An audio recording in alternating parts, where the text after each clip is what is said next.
नाज़रीन इकराम, कुछ बहुत बड़े दावे और कुछ बहुत बड़े क्लेम्स इस वक्त सामने आ रहे हैं।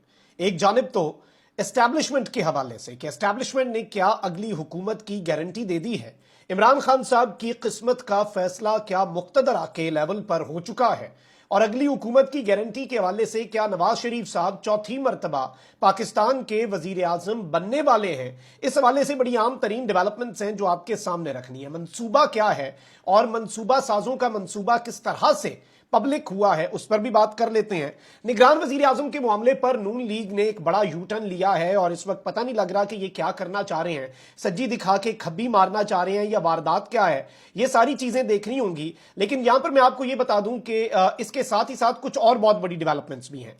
फवाद चौधरी की पीटीआई में वापसी, असद उमर की पीटीआई में वापसी और वापस अपने ही ओहदों के ऊपर, जिन ओहदों पर ये मौजूद थे, उस हवाले से कुछ बहुत बड़ी डेवलपमेंट्स हैं, कुछ बहुत बड़ी अपडेट्स हैं। और जमान पार्क से वापस जो है राब्ते बहाल करने का सिलसिला भी बहुत लोगों ने शुरू कर दिया हुआ है। ये सारी की सारी खबरें हैं, बड़ी डेवलपमेंट्स हैं, बड़ी अपडेट्स हैं, एक एक करके डिस्कस कर लेते हैं। सबसे पहले नाज़रीन इकराम, मैं आपको ये बता दूं कि विफाकी वजीर इत्तलात मरियम औरंगजेब ने कहा है कि वजीर आजम ने अभी तक निगरान वजीर आजम के लिए किसी उम्मीदवार को मुंतखब या मुस्तरद नहीं किया।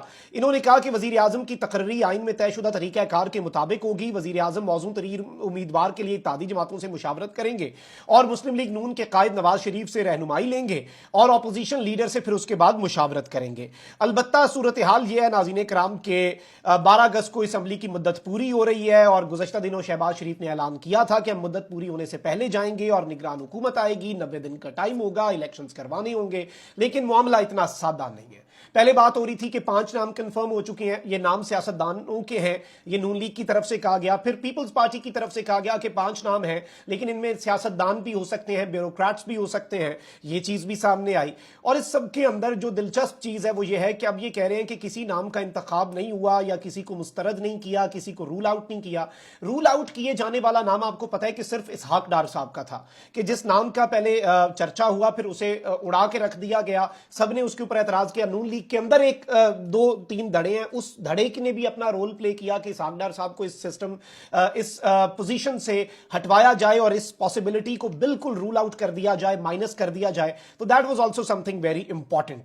अच्छा, वहीं दूसरी जानिब कुछ और बड़ी अपडेट्स भी हैं, कुछ और बड़ी डेवलपमेंट्स भी हैं जो आपके सामने रखनी है और देखते हैं कि ये मामला कहां पर जाकर रुकता है, कि किस तरह की चीजें हैं। कुछ मामलात हैं जो सुप्रीम कोर्ट में भी हुए हैं। सुप्रीम कोर्ट से भी 2 बड़ी अपडेट्स मैं आपके सामने रख दूं।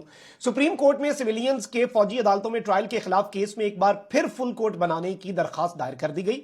सुप्रीम कोर्ट में सिविलियंस के फौजी अदालतों में ट्रायल के खिलाफ केस में दरखास्त गुजार करामत अली के वकील फैसल सिद्दीकी ने फुल कोर्ट तश्कील देने की मुतफर्रिक दरखास्त जो है वो दायर की। दरखास्त में मौकफ अपनाया गया कि माजी में भी फौजी ट्रायल से मुतल्लिक केस 9 मेंबर बेंच या फुल कोर्ट ने ही सुना है। विफाकी हुकूमत ने भी फुल कोर्ट बनाने की इस्तदा की, जिसको मुस्तरद कर दिया गया। हुकूमत के कई वज़रा भी मौजूदा बेंच पर पब्लिक में तनकीद कर चुके हैं। दरखास्त में कहा गया है कि फुल कोर्ट के फैसले पर आज तक एस्टैब्लिशमेंट समेत सब ने अमल किया। बेंच के रुकन जस्टिस याया अफरीदी ने भी फुल कोर्ट बनाने की इस्तदा का कहा और उन्होंने अपने उसके अंदर कहा, इस्तदा तो नहीं होती, उन्होंने तो अपने उससे इख्तलाफी नोट के अंदर कहा, जरूरी नहीं कि तमाम जजेस पर मुश्तमिल ही फुल कोर्ट हो। चीफ जस्टिस पाकिस्तान दस्तयाब जजेस पर मुश्तमिल भी फुल कोर्ट बनाकर केस सुन सकते हैं। दरखास्त के मतन के मुताबिक अटॉर्नी जनरल पहले ही यकीन दहानी करा चुके हैं कि किसी सिविलियन का ट्रायल शुरू नहीं हुआ। फुल कोर्ट का फैसला आने से सिविलियंस का फौजी अदालतों में जो ट्रायल का मामला है, जो सिविलियंस के फौजी अदालतों के अंदर